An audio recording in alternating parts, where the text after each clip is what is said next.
There are serious allegations tonight against one of Quebec's best-known media personalities. La Presse is reporting several cases of sexual misconduct in the workplace involving Eric Salvail. Annie, you spoke to one of the alleged victims today.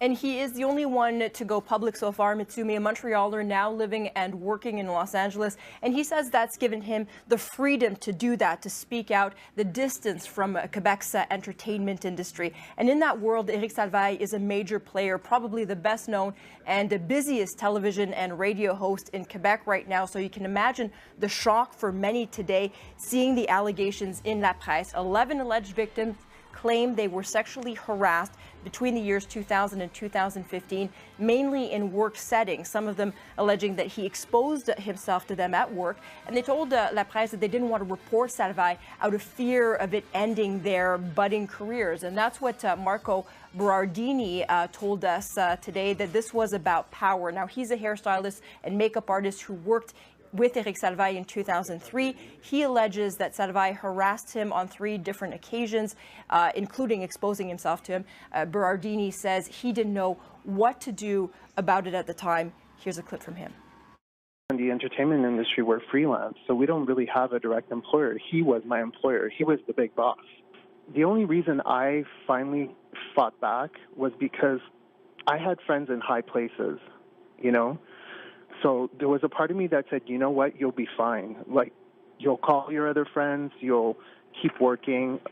There are people right now who have come forward to me personally, privately, that told me I worked for him, you know, not exactly what happened to me, but sexually harassed me, showed me his penis on several occasions, straight and gay men.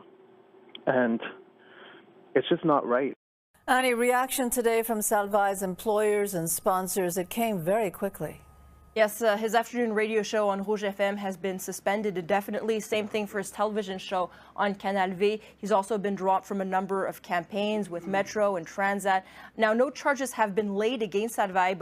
You know, Marco Berardini, that you heard from earlier, told us that one of the reasons that he chose to come forward is the hashtag #MeToo movement on social media that we're seeing in the wake of the Weinstein allegations. He says that he's hoping that more here in Quebec will come out with their stories as well, and it doesn't look like this is a story that is going to be going anyway anytime soon. Mitsumi. Thank you very much. Quebec TV personality Eric Salvail, it seems, is coming to terms with what he's done. On his Facebook page, Salvail now says his actions were not only crass, but inappropriate and hurtful. And he says he has left the management of his TV production company indefinitely in the wake of the allegations of sexual misconduct. Max, Salvail admits his behavior hurt his colleagues. Today, more of them are going public. Well, Eric Salvail has had a long, hard look at himself in the past 24 hours, and the comedian says the impact of his behavior is hard to fathom. In a long mea culpa on his Facebook page, the comedian and TV and radio host says he doesn't know if he will ever be able to come back. He says his brand of humor often made fun of people or made them feel awkward, but he realizes that is no excuse for his actions one-on-one with some of his colleagues. In fact, he says there have been many more inappropriate incidents than have come out in the media. He is stepping down from his company to avoid hurting the careers of his colleagues there, and he says, not unlike an alcoholic, he needs help from a specialist to correct his sexual behavior.